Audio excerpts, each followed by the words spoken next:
Students, welcome to the channel. और आज हम पढ़ेंगे स्ट्रक्चर ऑफ नेफ्रॉन के बारे में। ठीक है, तो नेफ्रॉन किसका स्ट्रक्चर और फंक्शनल यूनिट होता है? सबसे पहले आप ये बताइए। न्यूरॉन और नेफ्रॉन में बहुत डिफरेंस होता है। ठीक है, तो लोग जो होते हैं ना बहुत ज़्यादा मतलब कंफ्यूज हो जाते हैं कि न्यूरॉन और nephron sound very similar to each other, तो इस वजह से बहुत ज़्यादा कंफ्यूजन हो जाता है कि कौन किसका स्ट्रक्चर और फंक्शनल यूनिट है। तो जो हम नेफ्रॉन आज पढ़ने वाले हैं वो एक्सक्रीटरी सिस्टम में आता है, वो है किडनी का फंक्शनल यूनिट। ठीक है, और जो न्यूरॉन होता है वो आपके नर्वस सिस्टम में आता है, वो उस सिस्टम का स्ट्रक्चर और फंक्शनल यूनिट होता है। तो आइए हम पहले पढ़ते हैं नेफ्रॉन के बारे में। तो नेफ्रॉन हमने पढ़ लिया, ठीक है, मतलब समझ लिया कि जो नेफ्रॉन है वो फंक्शनल और स्ट्रक्चरल यूनिट है किडनी का। तो एक थोड़ा पहले बेसिक आउटलेट लेते हैं कि किडनी का अगर हमने एलएस करा, एलएस यानी कि लॉन्गिट्यूडनल सेक्शन, और तो मतलब उसके अंदर किस तरीके से स्ट्रक्चर्स अरेंज होते हैं, किस जगह पे नेफ्रॉन पाए जाते हैं और किस तरीके से उसमें से यूरेटर अटैच होता है। ठीक है, तो सबसे पहले हम थोड़ा सा बेसिक जानते हैं अबाउट द किडनी। तो किडनी के लिए अगर हम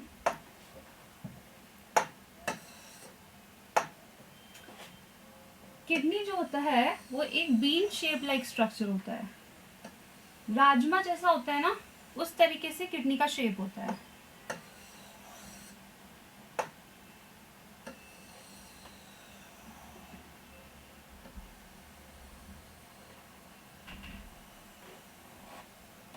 एक बीन शेप लाइक स्ट्रक्चर होता है किडनी का, ठीक है, जो कि एक साइड से कॉन्वेक्स और एक साइड से कॉनकेव होता है।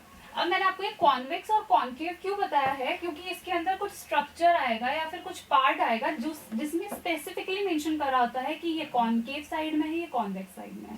ठीक है, तो इस वजह से मैंने आपको बताया है कि ये वाला जो साइड है किडनी का, इसको हमने बोला है कॉनकेव साइड और इसको बोला है कॉन्वेक्स साइड। ठीक है, अब क्या होता है, ये जो किडनी है ये एक आउटर कवरिंग से कवर्ड होती है, आउटर कवरिंग से कवर्ड होती है, और इस आउटर कवरिंग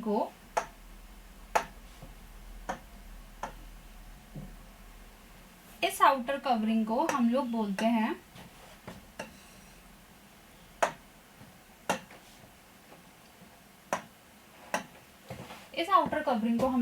हैं रेनल कैप्सूल। ठीक है, इसको हम लोग बोलते हैं रीनल कैप्सूल। अब किडनी का जो स्ट्रक्चर होता है ना वो दो पार्ट्स में डिवाइडेड होता है, एक कॉर्टेक्स और एक मेड्यूला। इसी तरीके से आपने सुना होगा कि अगर ओवरी का स्ट्रक्चर आपको थोड़ा सा हिंट होगा उसका, तो ओवरी में भी सिमिलर तरीके से डिवीजन होता है कॉर्टेक्स और मेड्यूला का।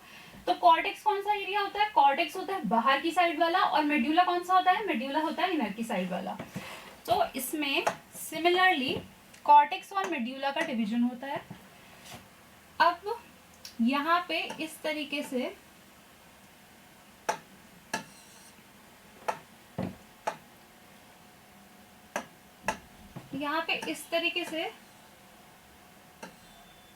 पिरामिड लाइक स्ट्रक्चर प्रेजेंट होते हैं किडनी के अंदर। ठीक है, इस तरीके से पिरामिड लाइक स्ट्रक्चर प्रेजेंट होते हैं। इन पिरामिड लाइक स्ट्रक्चर्स को हम लोग क्या बोलते हैं? क्योंकि ये मेड्यूला के एरिया में होते हैं तो इनको हम लोग बोलते हैं medullary pyramids.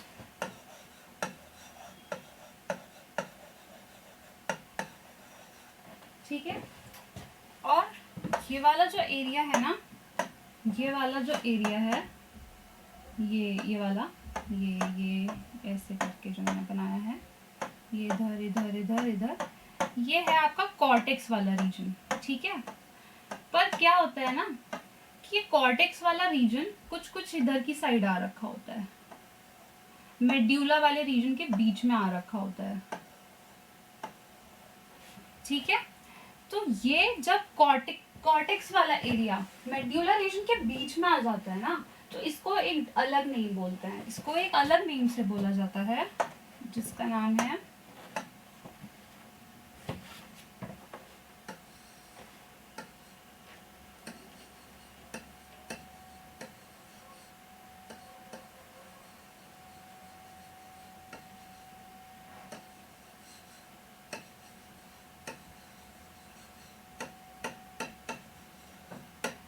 Renal column of बर्टीनी। ठीक है, इतना आपको स्ट्रक्चर समझ आया।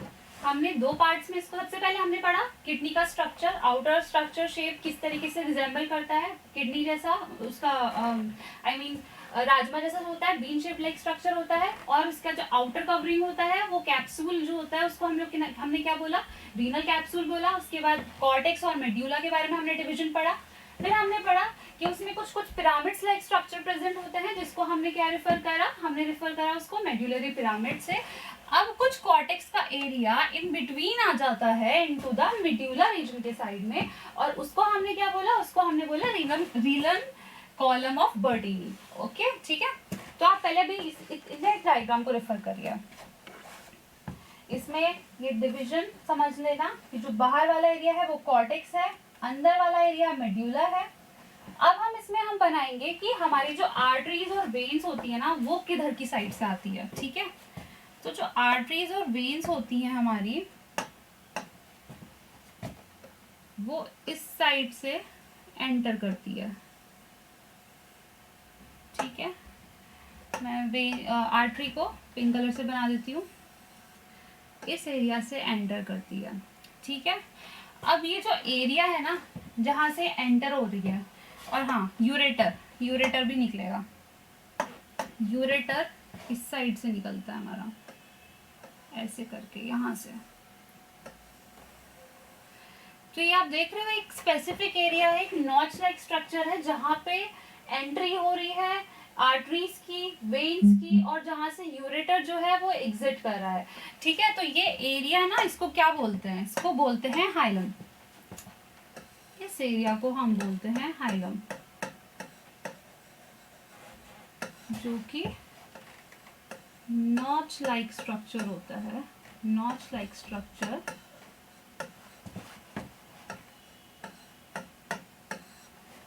क्या होता है, ये नॉच लाइक स्ट्रक्चर होता है। ठीक है, अब इधर के एरिया में ना कैलिक्स आता है, कैलिक्स एक रीजन, वो आपको ना जूम करके ज्यादा स्पेसिफाई समझ में आएगा कि कैलिक्स का एरिया किस तरीके से होता है और उसमें मेजर और माइनर कैलिक्स कैसे कैसे डिवाइडेड होते हैं। ठीक है, तो इधर का जो एरिया है इसको बोलते हैं कैलिक्स। ठीक है, और ये वाला जो बीच का एरिया होता है ना उसको बोलते हैं रीनल पेल्विस, इसको बोलते हैं रीनल पेल्विस। ठीक है, तो ये बेसिक डायग्राम है जो आप रेफर कर सकते हैं समझने के लिए कि किडनी का स्ट्रक्चर कैसा होता है।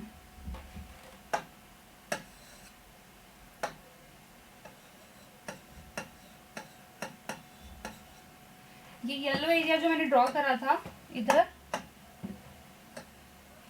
ये वाला, ये यूरेटर है। ठीक है, तो आप अभी इसको रेफर करिए, जरा देखिए ध्यान से क्या क्या स्ट्रक्चर है, कैसे बताया गया है। ये जो स्ट्रक्चर है ना, ये जो मैं हेडिंग में लिख देती हूँ यहाँ पे, ये स्ट्रक्चर ऑफ नेफ्रॉन हम अभी नहीं पढ़ रहे हैं, अभी हमने पढ़ा है ये एलिस ऑफ किडनी है। ठीक है, ये एलिस ऑफ किडनी है।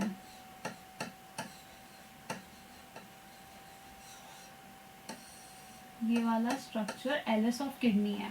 कभी आपको एलिस और टीएस में बहुत कंफ्यूजन हो ना कि लॉन्गिट्यूडनल सेक्शन क्या होता है, ट्रांसवर्स सेक्शन क्या होता है, हमेशा मतलब कोई अपने से रिलेटेबल एग्जांपल देखो अपनी डे टू डे लाइफ में जो आप यूज करते हो। जैसे कि कुकुम्बर ले लो, खीरा को ले लो। ठीक है, खीरे को अगर आप कभी सैलेड फॉर्म में खाते हैं तो कभी आपने उसको ऐसे लंबा लंबा करके काटते हैं। ठीक है, तो जब उसको लंबा लंबा काटते हैं ना तो उसको समझ लो लॉन्गिट्यूडनल सेक्शन। बट कभी कभी हम उसको और डेकोरेटिव फॉर्म में खाने के लिए हम लोग उसको सर्कुलर फॉर्म में काटते हैं। ठीक है, तो हमारे मतलब इस तरीके से काटते हैं ऐसे ऐसे करके, ताकि जो खीरे की जो स्लाइसेस हैं वो सर्कुलर फॉर्म में आती है। ठीक है, तो उस सेक्शन को हम बोलते हैं ट्रांसवर्स सेक्शन। अगर सपोज ये किडनी है ना, इसको हमने इस तरीके से काटा है तो ये लॉन्गिट्यूडनल सेक्शन हो गया। बट अगर हम इसी किडनी को, सपोज ये वाली जो किडनी है ना, इसको अगर हमने इस तरीके से काटा होता है ना, कटिंग ऐसे होती ना, ऊपर से ऐसे करके काटा होता है ना, तब इसको हम बोलते, इस टाइप वाले को हम बोलते टीएस। ठीक है, तो इसलिए जनरली किसी भी चीज की अगर हम हिस्टोलॉजी समझते हैं ना कि क्या मतलब क्या स्ट्रक्चर है, तो जनरली हम लोग एलिस को ही रिफर करते हैं अनटिल अनलेस वो स्ट्रक्चर खुद से ही जो ऑर्गन है वो सर्कुलर नहीं हो। जो जनरली लॉन्गिट्यूडनल स्ट्रक्चर है उनका हम लोग एलिस ही लेते हैं। ठीक है, आपको इतना समझ में आ गया? अब आप इस डायग्राम को आपने देख लिया। अब एक और चीज क्या होती है, जब जैसे जो हमारी किडनी जो लोकेटेड होती है ना, तो उसके आसपास ना एडिपोज टिश्यूज भी प्रेजेंट होता है। मतलब अगर आपने बॉडी सीलोम को खोला और देखा कि किडनी किधर है, तो आपको एकदम से नहीं दिखेगी, उसके आसपास कुछ टिश्यूज भी प्रेजेंट मिलेंगे। उन टिश्यूज को हमने बोला एडिपोज टिश्यूज। ठीक है, अभी एडिपोज टिश्यूज क्या कर रहे हैं किडनी के आसपास? ये जो टिश्यूज हैं ये एक शॉक एब्जॉर्बर का काम करते हैं। जब हम जैसे कोई रेगुलर एक्टिविटी कर रहे हैं, जैसे काफी तेज भाग रहे हैं या फिर कोई लड़ाई हो गई, ठीक है, तो उस टाइम पे हमारे जो इंटरनल ऑर्गन्स हैं they need to be protected, they need to be protected from the outer force जो कि हमारी बॉडी पे एक्सर्ट हो रही है। ठीक है, तो इसके लिए प्रोटेक्शन के लिए our kidney is covered, is also covered, is surrounded by some tissues which provided protection during that time जब हम लोग कोई सच कोई एक्टिविटी कर रहे हैं जो कि हमारे ऑर्गन्स को हार्म कर सकती है। ठीक है, तो एडिपोज टिश्यू से मतलब इसके सराउंडिंग में एडिपोज टिश्यू सराउंडेड होता है। ठीक है,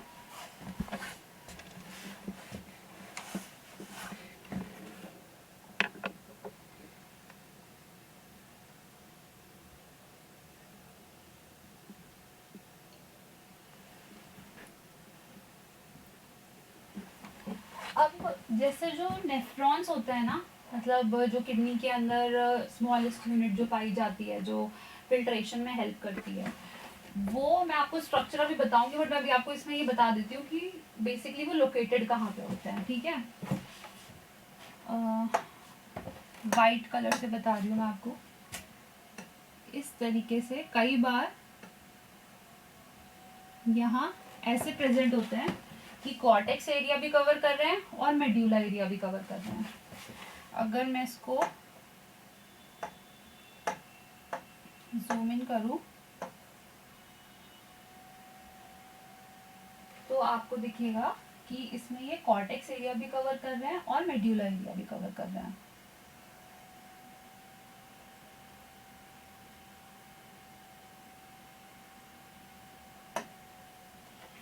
ठीक है, और कुछ केसेस में जो नेफ्रॉन्स होते हैं ना, कुछ केसेस में जो नेफ्रॉन्स होते हैं वो बहुत ही कम मेड्यूलरी रीजन कवर कर रहे होते हैं। मतलब जनरली जो है ना कॉर्टेक्स रीजन में होते हैं। ये अभी बस जस्ट आउटलेट टाइप का आपको मैंने बता दिया है कि इस तरीके का भी कुछ प्रेजेंट होता है। अभी हम पढ़ेंगे कि नेफ्रॉन का स्ट्रक्चर भी कैसा होता है। ठीक है, तो उसकी आप टेंशन मत लो कि ये कॉर्टेक्स मेड्यूला दो टाइप के जो नेफ्रॉन्स पढ़ा दिए वो क्या है, उसका टेंशन मत लो। ये बस मैंने आपको थोड़ा सा हिंट कर रहा है कि कहाँ पे लोकलाइज्ड होता है नेफ्रॉन्स। ठीक है,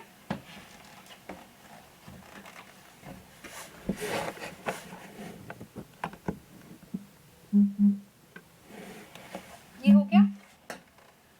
उसके बाद यहाँ पे मैंने आपको बताया ना कैलिक्स के बारे में। अब थोड़ा सा कैलिक्स को इलैबोरेट करके समझ लेते हैं कि अगर उसमें मेजर और माइनर चीज प्रेजेंट है तो वो किस तरीके से प्रेजेंट है। ठीक है, तो इधर आ जाते हैं।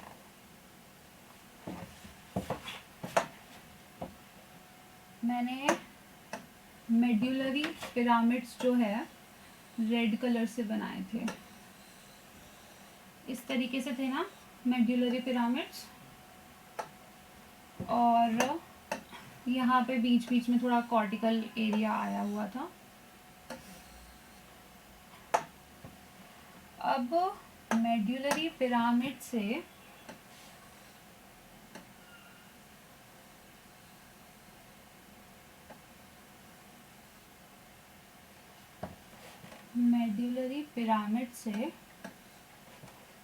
ये एक रीजन निकल रहा होता है जिसको हम बोलते हैं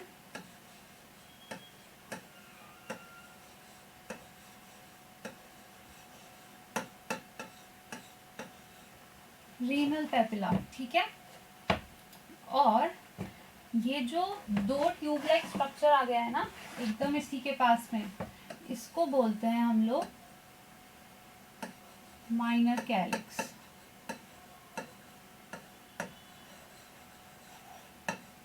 ठीक है। ये वाला भी माइनर कैलिक्स है। अब आप ध्यान से देखो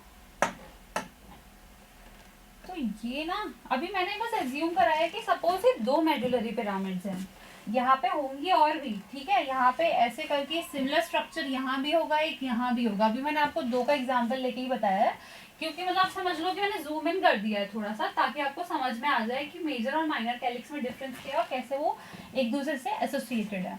तो यहाँ पे ये वाला ना ये ऐसे करके जो माइनर कैलिक्स वाला पार्ट होता है वो यूनाइट हो जाता है सारी ही जगह के। इधर का भी जो माइनर कैलिक्स होगा और ऊपर से भी जो होगा ना वो एक कॉमन रूट फॉर्म कर लेता है। इस कॉमन रूट को ना क्या बोलते हैं हम लोग, इस कॉमन रूट को हम लोग बोलते हैं मेजर कैलिक्स, इसको हम बोलते हैं मेजर कैलिक्स, ठीक है। ये आ गया समझ में, ये वाले एरिया को मैंने रेफर करा है, ये जहां पे माइनर कैलिक्स यूनाइट हो गया, ठीक है। जब आप बुक में डायग्राम देखोगे तो ये मतलब जनरली बुक्स में एकदम से क्लियरली नहीं मेंशन होता है कि मेजर और माइनर कैलिक्स किस तरीके से लोकेटेड है। ये मेंशन कर दिया जाता है कि ये किडनी के अंदर वाला एरिया है इसमें कैलिक्स होता है। तो इसके लिए ना थोड़ा सा इलेबोरेटिव डायग्राम आपको चाहिए होता है, इसलिए मैंने आपको ये बता दिया है कि माइनर और मेजर कैलिक्स होता है और किस तरीके से एक दूसरे से एसोसिएटेड है, ठीक है। और यही ना आगे चल के मतलब सारे माइनर कैलिक्स मेजर बनाते हैं, मेजर कैलिक्स, और फिर यही आगे चल के, क्योंकि मैंने लास्ट डायग्राम में यूरेटर को येलो कलर से शो करा था इसलिए मैं आपको इसमें येलो कलर से ही शो कर देती हूँ कि ये आगे चल के यूरेटर में ज्वाइन कर देते हैं। ये यहाँ पे आ गया आपका यूरेटर, ठीक है। इधर आपका आ गया यूरेटर। इतना क्लियर है, ये चीज क्लियर है। ये आप ड्रॉ कर लो।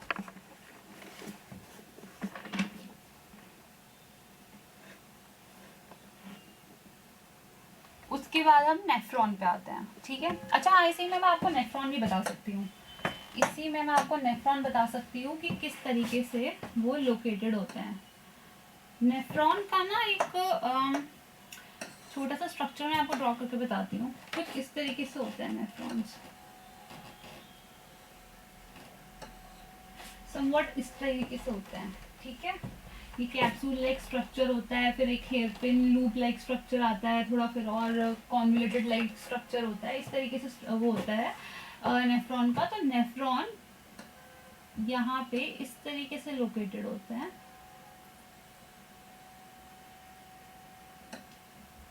तो कई बार ना क्या होता है कि कुछ नेफ्रॉन्स का जो एक स्ट्रक्चर है वो कॉर्टेक्स और मेड्यूला में दोनों में कवर कर रहा होता है, और कई बार ऐसा होता है कि नेफ्रॉन का स्ट्रक्चर मेड्यूला को बहुत हल्के से कवर कर रहा होता है या फिर कवर ही नहीं करता है, ठीक है। देखो इधर बस टच कर रहा है, और इधर क्या है उसका जो नेफ्रॉन का स्ट्रक्चर है वो अंदर तक आ रहा है। इसको अभी हम ब्रीफ में पढ़ेंगे, ठीक है। ये मैंने आपको बस बता दिया कि नेफ्रॉन किस तरीके से कहाँ पे एसोसिएटेड होता है।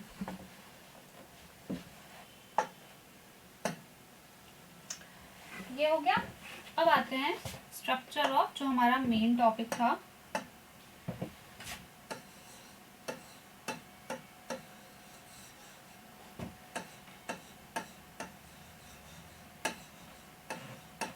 स्ट्रक्चर ऑफ नेफ्रॉन पे, ठीक है। तो सबसे पहले मैं आपको नेफ्रॉन का एक फ्लो चार्ट सा बनवा देती हूँ, फिर हम डायग्रामेटिकली समझ लेंगे।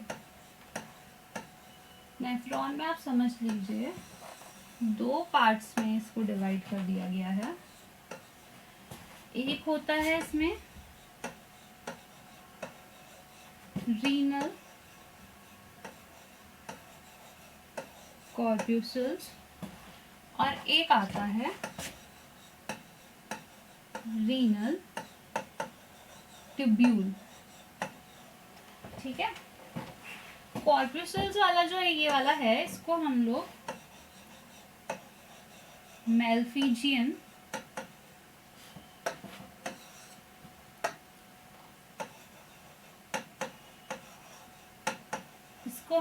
मेल्फिजियन बॉडी भी बोलते हैं। ठीक है, अब इसमें एक चीज है, मेल्फिजियन बॉडी और मेल्फिजियन ट्यूब्यूल तो अलग अलग स्ट्रक्चर्स हैं। है तो ये एक्सक्रीटरी में ही। मेल्फिजियन ट्यूब्यूल किस में आता है? ये कॉकरोच के अंदर आता है। ठीक है, और मेल्फिजियन बॉडी हम ये यहाँ किस में रेफर कर रहे हैं? ह्यूमन के अंदर। ठीक है, तो ये चीज आप ध्यान रखना। यहाँ मैं एक स्टार पॉइंट करके बता देती हूँ आपको। ये जो हमने जो पढ़ रखा है मेल्फिजियन ट्यूब्यूल, ये इंसेक्ट में पड़ा है। ठीक है, और ये हम किसकी बात कर रहे हैं? ह्यूमन की।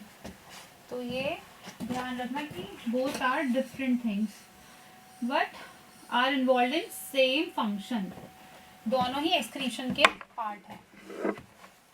ठीक है, ये हो गया। अब रीनल कॉर्पस्कल में भी ना और फर्दर डिवीजन है।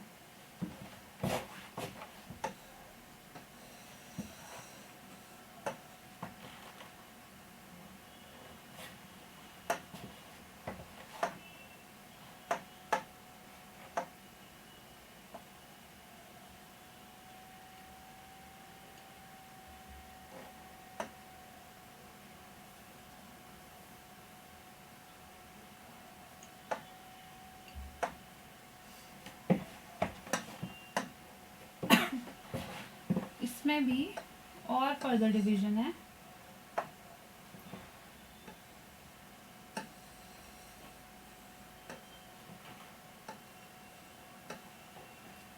ये विजिबल तो है ना, ज्यादा छोटा तो नहीं हो गया? चलो फिर मैं नेक्स्ट स्लाइड पर बना देती हूँ इसको।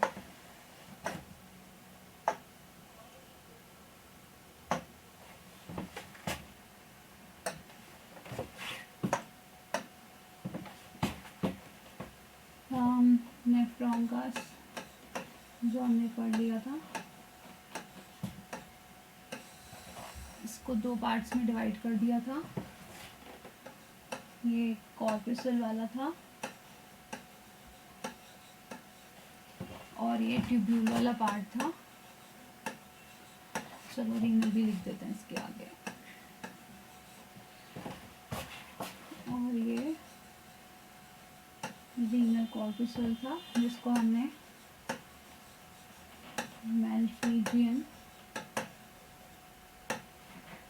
बॉडी भी कहा था। इसके अंदर फर्दर डिवीजन हो रहा है।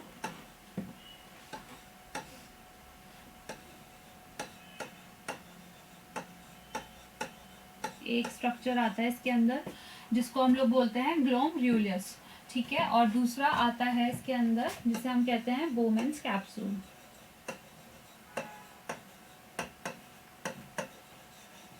Bowman's capsule. ठीक है, इसके अंदर एक स्ट्रक्चर आता है जिसे हम ग्लोमेरुलस कहते हैं और एक कहते हैं इसको हम लोग कहते हैं बोमेन्स कैप्सूल। जो ग्लोमेरुलस होता है ना, ये होता है टफ्ट ऑफ कैपिलरीज। ये होता है टफ्ट ऑफ कैपिलरीज। टफ्ट मतलब गुच्छा समझ लो, गुच्छा होता है कैपिलरीज का। ठीक है, और कौन सी कैपिलरी? वो भी एफरेंट। एफरेंट वाली। एफरेंट कौन सी होती है? जो लेके जाती है, जो किसी ऑर्गन के अंदर लेके जा रही है ब्लड को, तो उसको हमने बोला एफरेंट। एफरेंट क्या बोलेंगे? जो उससे वापस लेके जा रही है, उसका जो आउट प्रोडक्ट है फिर वो लेके जा रही है, उसको हम बोलते हैं एफरेंट। ठीक है, तो ये जो ग्लोमेरुलस है ना, ये टफ्ट ऑफ कैपिलरीज होता है। कौन सी वाली? एफरेंट वाली। ठीक है, और दूसरा पार्ट आता है कॉर्पस्कल के अंदर ही, वो होता है बोमेन्स कैप्सूल। ठीक है, और अब आता है रीनल ट्यूब्यूल। रीनल ट्यूब्यूल के अंदर आता है आपका पीसीटी, जिसको हम बोलते हैं प्रॉक्सिमल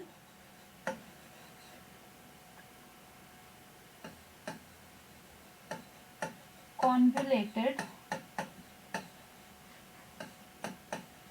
ट्यूब्यूल।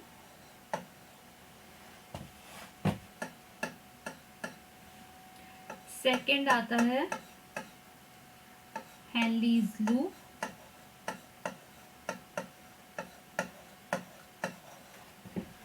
थर्ड आता है डीसीटी, डिस्टल कॉन्वुलेटेड ट्यूब्यूल।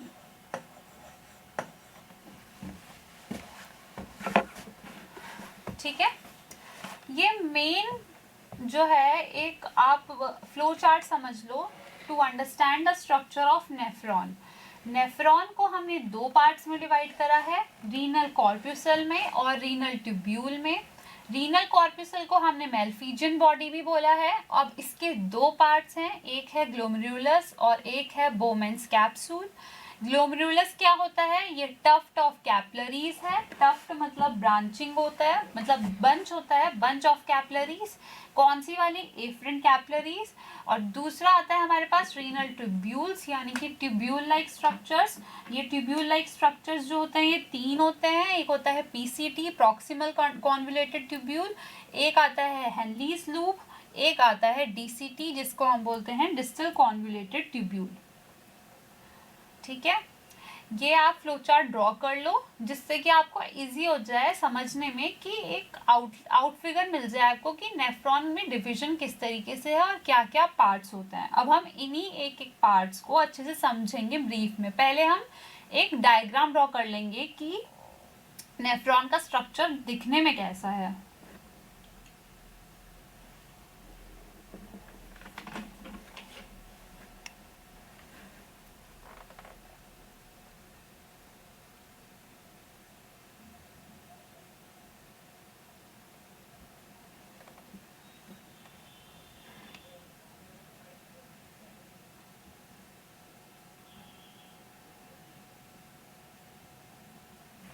हो गया होगा।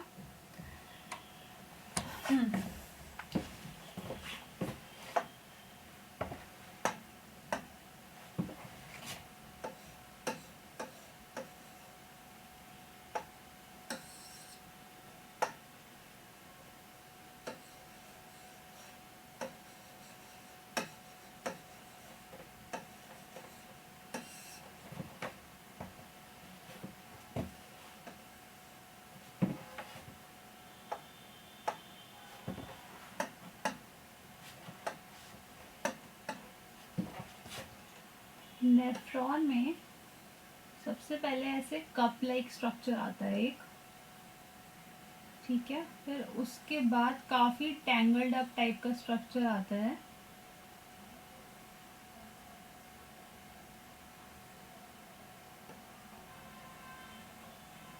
फिर उसके बाद एक यही स्ट्रक्चर नीचे जाके स्ट्रेट हो जाता है और थोड़ा सा पतला हो जाता है।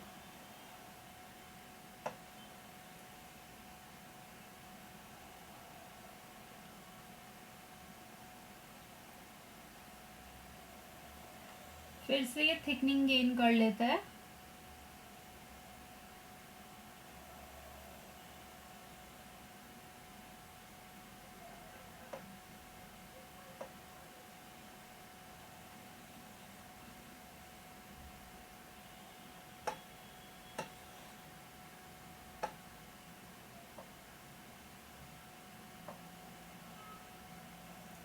आप मेरे साथ ही ड्रॉ कर सकते हैं वाला डायग्राम।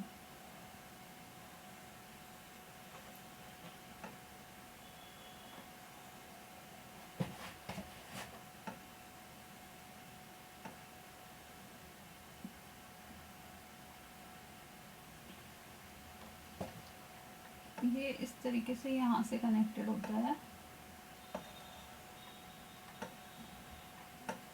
एक बड़ी सी स्ट्रेट ट्यूब से।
ये अभी जो ड्रॉ करा है मैंने ये होता है स्ट्रक्चर नेफ्रॉन का, ठीक है। अभी मैंने इसमें आपको कैपिलरीज नहीं ड्रॉ करी है कि किस तरीके से इस नेफ्रॉन से ब्लड वेसल्स अटैच होती हैं, क्योंकि अगर वो ही अटैच नहीं होंगी तो फिर जो ट्रांसफर है मटेरियल का वो कैसे होगा, ठीक है। तो अभी बस हमने सिर्फ नेफ्रॉन का देखना है स्ट्रक्चर, वो भी without any vessels any capillaries, ठीक है। तो इसमें आपको मैं अब लेबलिंग से बता देती हूँ। ये वाला स्ट्रक्चर, इसी को हमने बोला, इसको हमने बोला रेनल कॉर्प्यूसल, ठीक है। इसको हमने बोला रेनल कॉर्प्यूसल। अब मैंने ये बड़ा सा ब्रैकेट टाइप का क्यों बनाया है, मतलब सिंपल एरो लेके पॉइंट आउट क्यों नहीं करा, क्योंकि मैं दो चीजों को बात कर रही हूँ, दो चीजों की बात कर रही हूँ, दो चीजों को कंबाइंड फॉर्म में रीनल कॉर्प्यूसल कहा गया है, वो मैंने आपको बताया था, ठीक है। तो इसमें ये वाला जो कप शेप लाइक स्ट्रक्चर है ना, इस तरीके से जो आ रहा है, ये वाला जो इस तरीके से कप शेप लाइक स्ट्रक्चर है, इसको बोलते हैं वोमेन्स कैप्सूल, इसको बोलते हैं वोमेन्स कैप्सूल, ठीक है। और ये जो पिंक कलर का स्ट्रक्चर आपको दिख रहा है ना, और यहाँ पे थोड़ा मैश लाइक स्ट्रक्चर बन गया है, बंच है काफी सारी कैपिलरीज का, इसको क्या बोलेंगे, इसको बोलते हैं ग्लोमेरुलस, ठीक है। इसको we refer to as glomerulus, इसको हम बोलते हैं ग्लोमेरुलस, ठीक है। अब हमारा कॉर्पस्कुल वाला पार्ट कंप्लीट हो गया लेबलिंग में, ठीक है। अब कौन सा बचा है, ट्यूब्यूल वाला पार्ट। अब ट्यूब्यूल वाले पार्ट की लेबलिंग करते हैं। इसकी लेबलिंग के लिए, ताकि आप लोग को कंफ्यूजन ना हो, मैं स्काई ब्लू कलर रेफर कर रही हूँ, ठीक है। ये वाला जो एरिया है ना,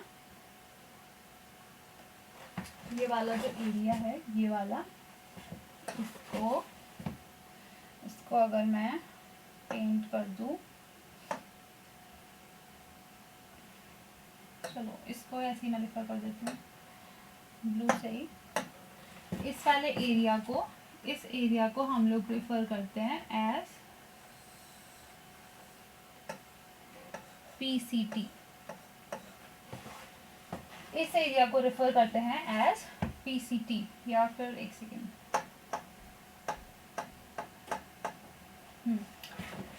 इस एरिया को, ये जो यहाँ से लेके यहाँ तक आता है, इस एरिया को हम लोग रेफर करते हैं एज PCT। PCT की फुल फॉर्म मैंने आपको बताई थी, प्रॉक्सिमल कॉन्वुलेटेड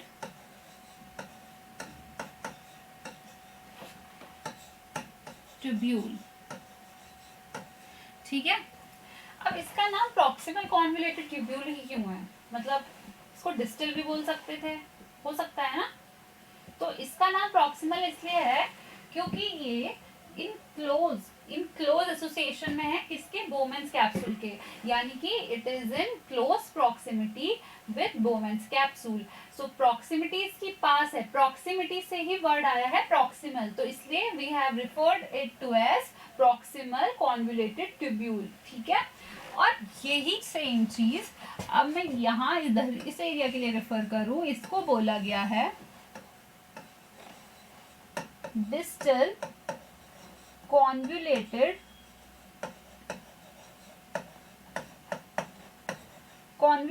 ट्यूब्यूल,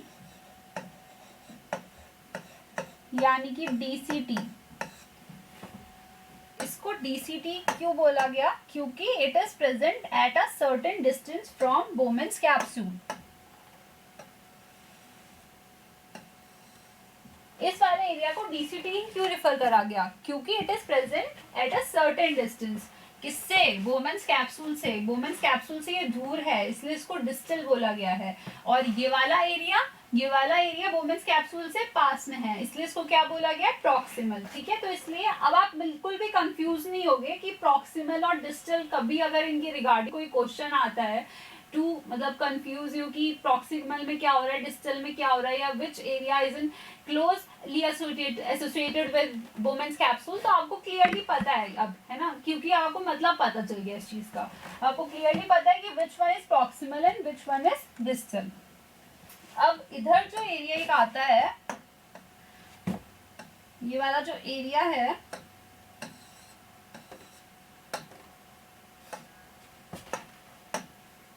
ये वाला जो हेयरपिन लाइक स्ट्रक्चर है, ये वाला जो हेयरपिन लाइक स्ट्रक्चर है, इसको क्या बोलते हैं, इसको बोलते हैं हेनलीज लूप। इसको भी रेफर टू एज हेनलीज लूप। अब ये जो हेनलीज लूप होता है ना, इसमें भी एक मतलब थोड़ा सा डिफरेंस ये है अदर इन सारे स्ट्रक्चर से कि इसकी थिकनेस वेरी करती है। इसकी थिकनेस आप देखो, ऊपर जो है ना, ऊपर वाला एरिया वो थिक है, जो नीचे वाला एरिया है वो थिन है, और फिर again it gains it's thickness, ठीक है, और फिर ये थिक होके फिर ये डीसीटी से कनेक्ट हो जाता है। तो इसका भी एक इम्पोर्टेंस है, वो मैं आपको बताऊंगी जब हम इसके एक एक पार्ट के फंक्शन पे आएंगे, या फिर जब हम मैकेनिज्म ऑफ यूरिन फॉर्मेशन पढ़ेंगे तब हम इसके बारे में पढ़ेंगे। बट अभी आप जब स्ट्रक्चर ड्रॉ करो ना इसका नेफ्रॉन का, सो डोंट फॉरगेट टू मतलब इसको आप क्लियरली अलग से मेंशन करना, या फिर डायग्रामेटिकली अच्छे से ड्रॉ करना कि थिक और थिन जो स्ट्रक्चर है उनमें डिफरेंस है, ठीक है। ऊपर वाला थिक है, नीचे वाला थिन है, ऐसे मत ड्रॉ कर देना कि ठीक है सीधा ड्रॉ कर दिया कि हेयरपिन लाइक स्ट्रक्चर है, उसको हमने हेनलीज लूप रेफर करा, ऐसे नहीं करना, ठीक है।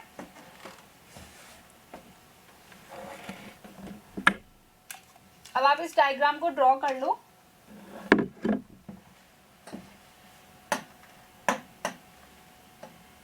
ये जो इधर स्ट्रक्चर है ना, ये जो मैंने लंबा सा ऐसे स्ट्रक्चर बनाया है, स्टिक लाइक स्ट्रेट स्ट्रक्चर, इसको क्या बोलते हैं, इसको बोलते हैं कलेक्टिंग डक्ट, इसको बोलते हैं कलेक्टिंग डक्ट। अब जैसे इसका नेम बता रहा है ना कलेक्टिंग डक्ट, आपको समझ ही आ गया होगा कि ये कलेक्ट करता है ना, ये कलेक्ट करता है। अब आप एक चीज नोटिस करो कि इसमें ना मतलब ये इस तरीके से और स्ट्रक्चर्स हैं, ये एक दो और भी नीचे प्रेजेंट होंगे इस तरीके से स्ट्रक्चर्स, तो ये किस लिए हैं, इनकी ओपनिंग्स हैं, तो ये मतलब कहीं ना कहीं से तो कनेक्ट हो रहे होंगे ना, तो ये किससे कनेक्ट हो रहे होंगे, ये और अदर नेफ्रॉन से कनेक्टेड हो रहे होंगे, मतलब यहाँ पे और कोई नेफ्रॉन प्रेजेंट होगा, इधर की साइड कोई और नेफ्रॉन होगा जो कि अपने डीसीटी से इसी सेम कलेक्टिंग डक्ट से कनेक्ट हो रहा है। तो मतलब आप इससे ये समझ सकते हो कि ऐसा नहीं है कि एक नेफ्रॉन है तो उसके पास एक ही कलेक्टिंग डक्ट होगा, एक कलेक्टिंग डक्ट जो है वो आपका एक से ज्यादा नेफ्रॉन के साथ एसोसिएटेड रह सकता है, ठीक है। ये पॉइंट क्लियर हो गया। अब आप इसको देख लो, ड्रॉ कर लो, अच्छे से समझ लो कि क्या है, कैसा स्ट्रक्चर है, कहाँ पे थिकनिंग हो रही है, किसका नाम क्या लिखा गया है।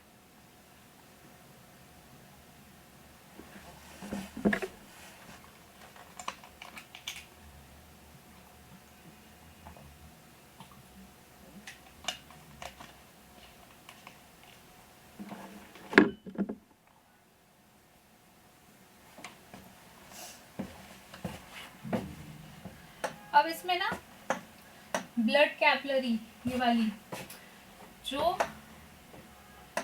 इधर जा रही है, इसको हमने बोला है एफरेंट आर्ट्रियोल।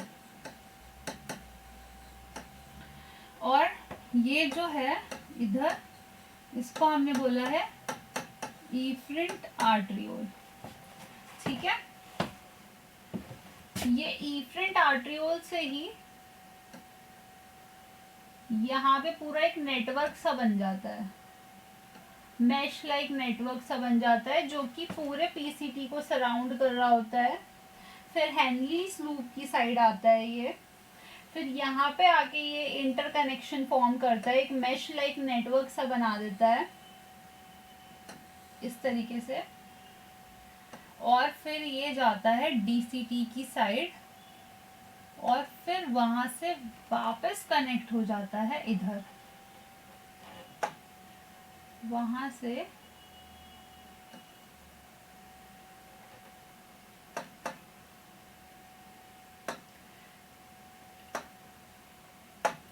यहाँ से वापस कनेक्ट हो जाता है इफरेंट आर्ट्रियोल से ही।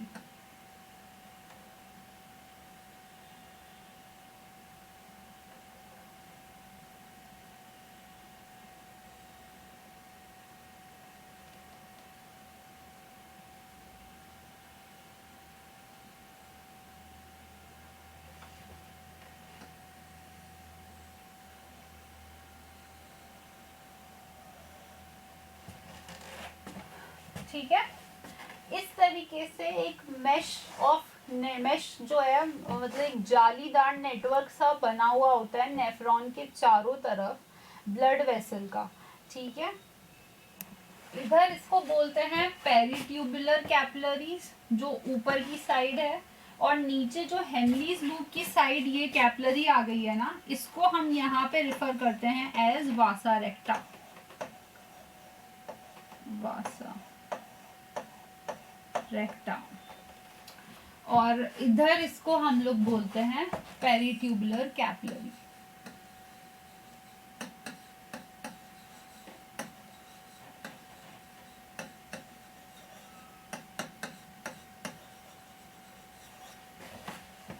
ठीक है, इसलिए मैंने आपको बोला था कि आप पहले डायग्राम ड्रॉ कर लेना, क्योंकि जब वेसल्स बनती है ना तो थोड़ा कॉम्प्लिकेट हो जाता है, फिर मतलब समझ में नहीं आता, ना लेबलिंग समझ में आती है कि कहाँ पे कौन सा स्ट्रक्चर है। इसलिए मैंने आपसे कहा था कि पहले से लेबल वगैरह करके रखो, बस बाद में ये है कि आपको समझ में आ जाएगा कि हाँ किस तरीके से पूरा नेटवर्क फैला होता है वेसल्स का।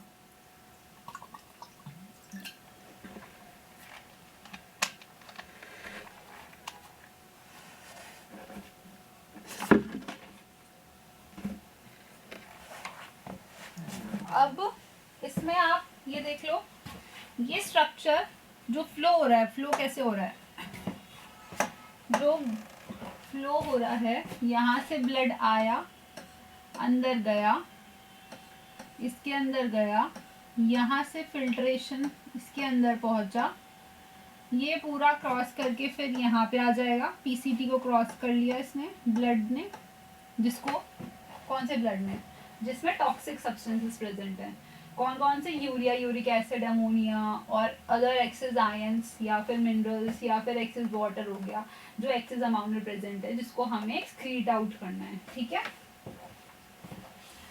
तो ये आपका इस तरीके से ब्लड का मूवमेंट होता है अलोंग द ट्यूब, पीसीटी के थ्रू गया, यहाँ पे नीचे आ रहा है। अब यहाँ पे आप देखो नीचे जा रहा है, ब्लड फ्लो नीचे जा रहा है, तो इसलिए इसको क्या बोल दिया, इसको इस वाले जो ये वाला साइड है हेनलीज लूप का, इसको रिफर कर दिया एज, इस वाले साइड को रिफर कर दिया as descending limb.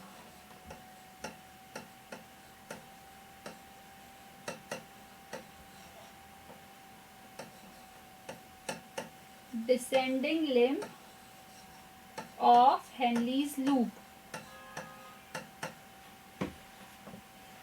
of Henle's loop।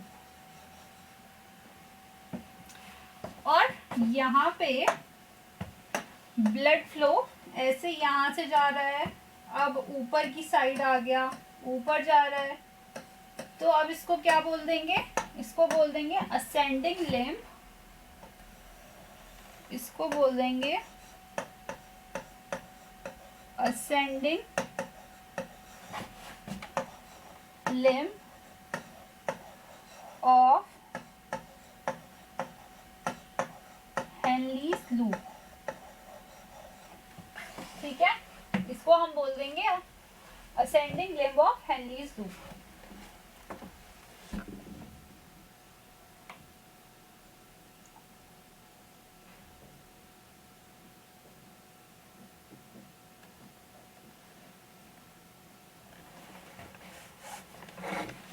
ये आ गया समझ में, क्लियर है ये चीज। अब हम लोग क्या करते हैं, एक फ्लो चार्ट बना लेते हैं जिससे कि थोड़ा सा कंफ्यूजन कम हो जाए कि किस तरीके से मूवमेंट हो रहा है। सबसे पहले एफरेंट एट्रियोल से आ गया हमारे पास ब्लड, एफरेंट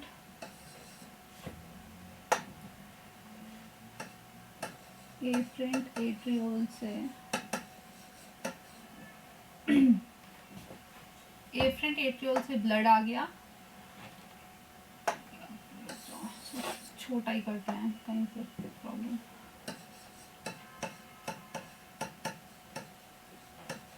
एफरेंट एट्रियोल से ब्लड आ गया, कहाँ गया, ग्लोमेरुलस पे,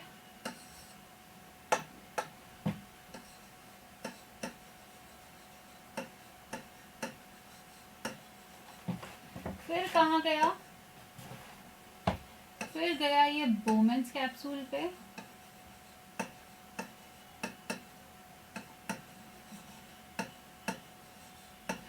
फिर उसके बाद कहाँ गया, उसके बाद गया पीसीटी में जिसकी full form proximal convoluted tubule है। फिर कहाँ गया, हेनलीज लूप में। तो पहले कहाँ जाएगा, असेंडिंग में डिसेंडिंग में, पहले डिसेंडिंग में जाएगा। तो डिसेंडिंग लिम्ब ऑफ हेनलीज लूप, फिर जाएगा असेंडिंग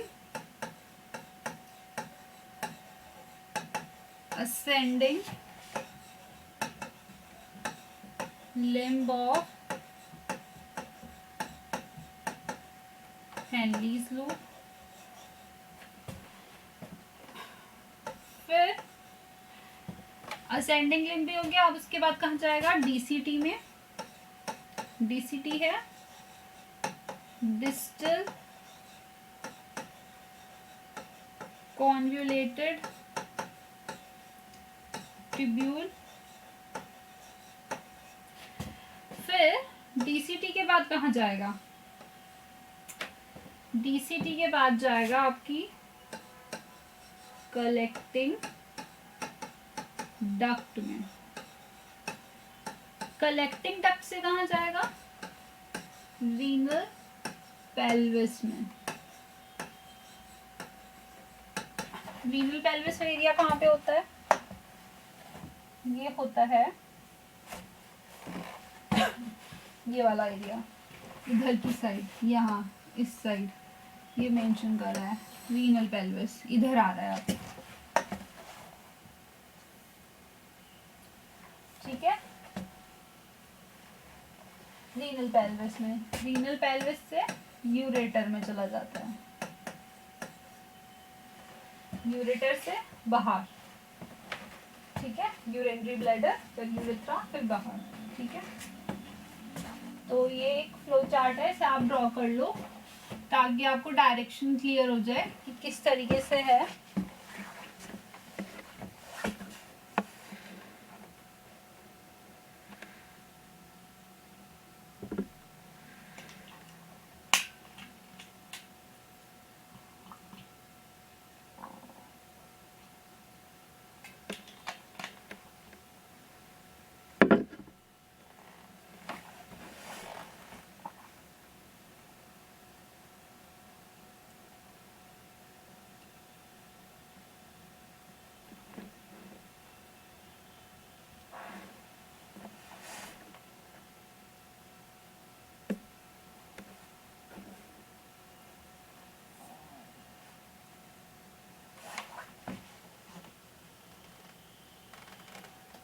अब हम पढ़ते हैं, ये तो हमने नेफ्रॉन का पढ़ लिया, ठीक है। अब पढ़ते हैं types of nephron. Types of nephron.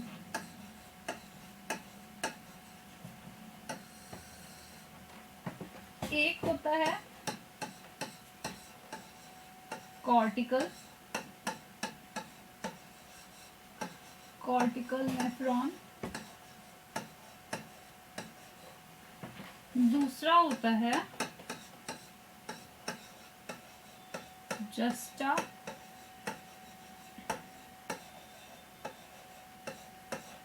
Medullary nephron.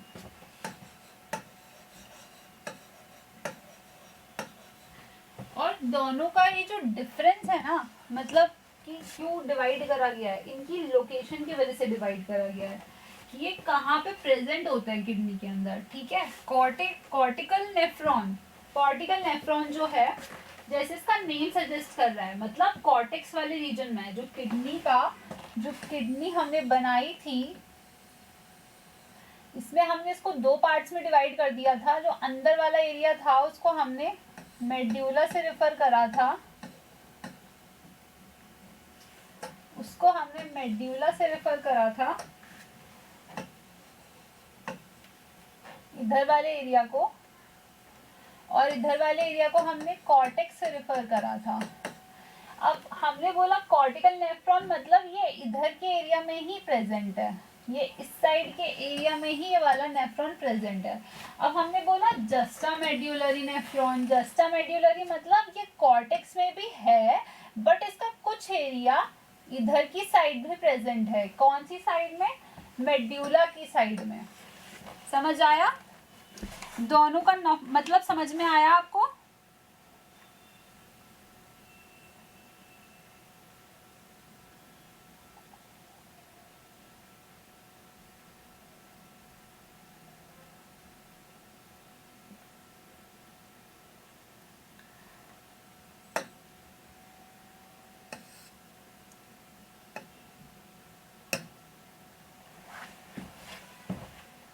अब कॉर्टिकल नेफ्रॉन को ले लेते हैं, इसके कुछ पॉइंट्स डिस्कस कर लेते हैं।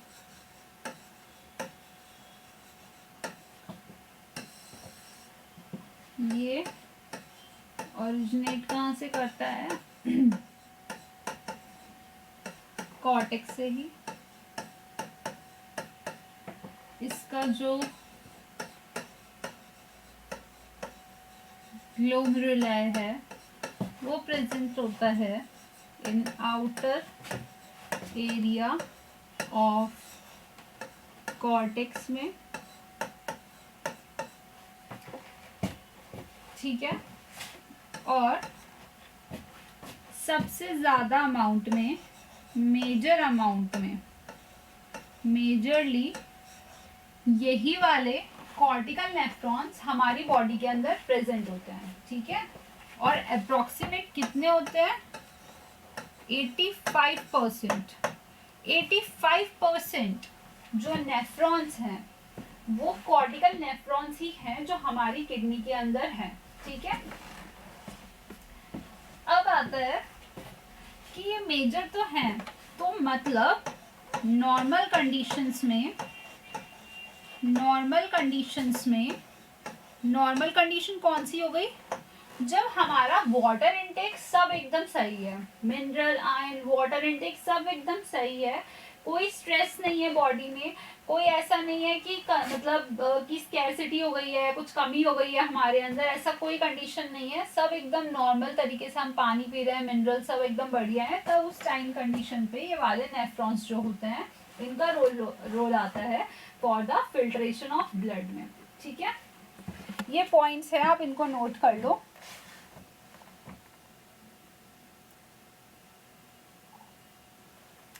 और एक और इसका है, इसका जो हेनलीज लूप होता है ना, इसका जो हेनलीज लूप होता है वो बहुत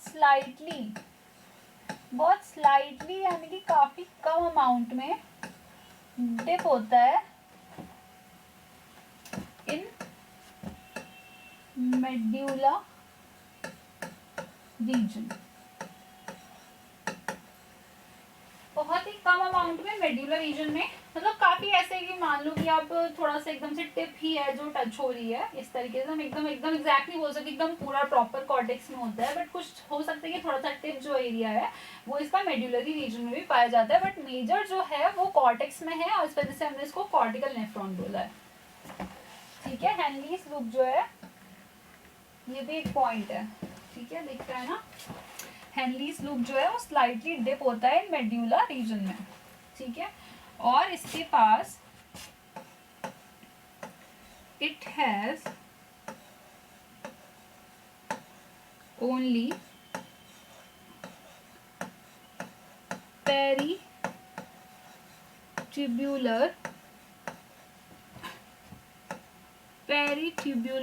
capillary. It has only peritubular capillary.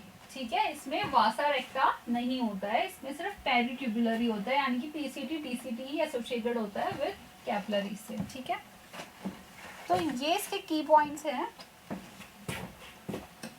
1 2 3 4 5 and 6, इन्हें आप नोट कर लो।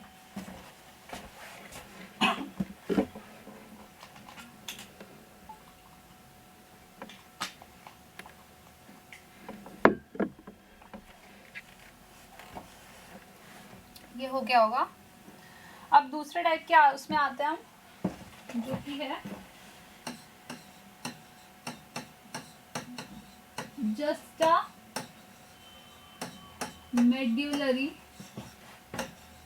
नेफ्रॉन्स।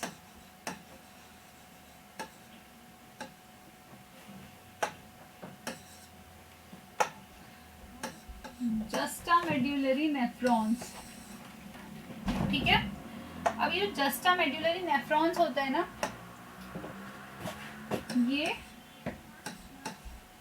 ये भी ओरिजिनेट करते हैं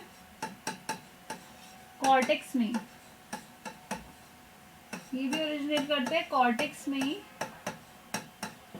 इनका जो ग्लोमेरुलाई है वो होता है इनर लेयर ऑफ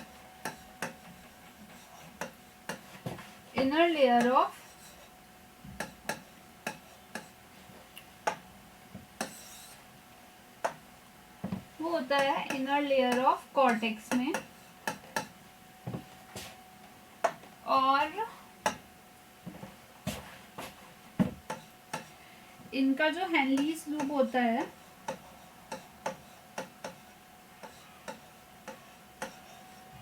वो लॉन्ग होता है,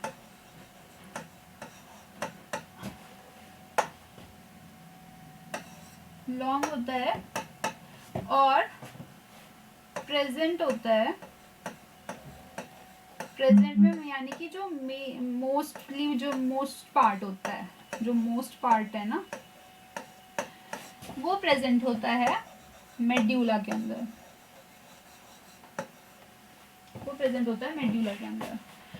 हमने कॉर्टिकल वाले में देखा कि वो 85% है, तो बचा हुआ कौन से हो गए, जस्टा मेड्यूलरी।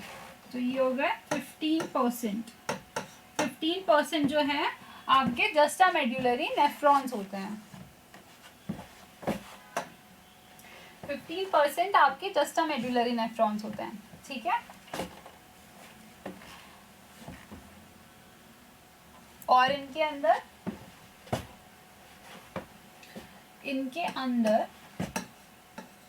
वासा रेक्टा, पहले पेरीट्यूबुलरी लिख देती हूँ मैं। इनके अंदर पेरीट्यूबुलर कैपिलरीज प्लस वासा रेक्टा,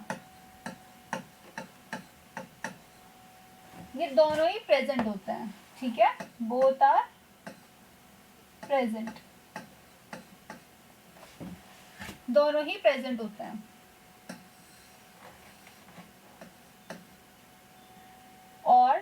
लास्ट पॉइंट ये, अगर वो मेजरली यूज होते हैं तो ये कब होंगे, कंडीशन कौन सी कंडीशन में यूज होंगे, रेयर कंडीशंस में यूज होंगे, ठीक है। और रेयर कंडीशंस कौन सी होती हैं, स्ट्रेसफुल। वो नॉर्मल में है तो ये कब हो रहा है, स्ट्रेसफुल कंडीशंस में। तो जस्टा मेडुलरी यूज होते हैं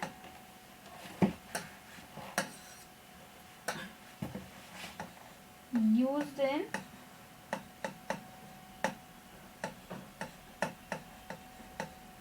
stressful condition।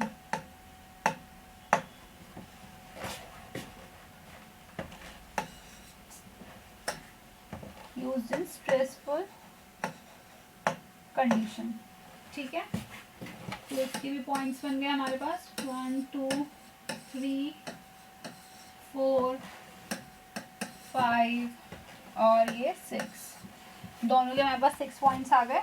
अगर डिफ्रेंशिएट आया या फिर कोई वन वर्ड आया तो आप इजीली बता सकते हो, आप इसे आप नोट कर लो।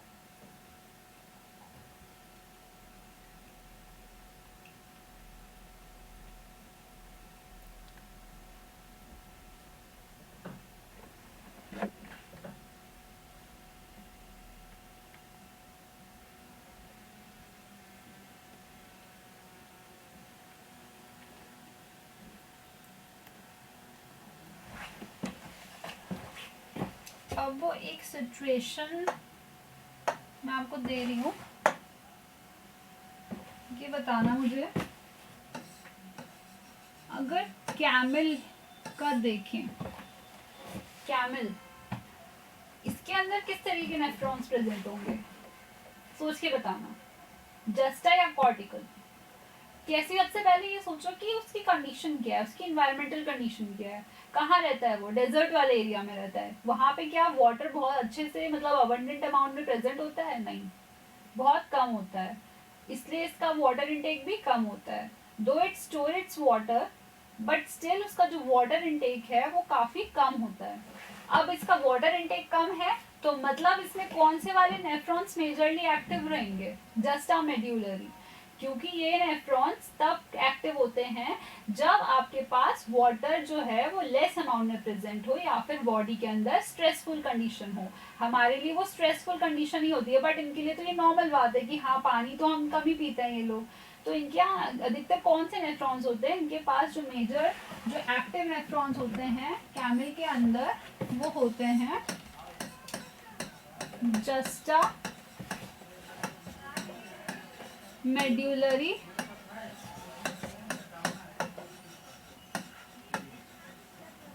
नेफ्रॉन्स, ठीक है।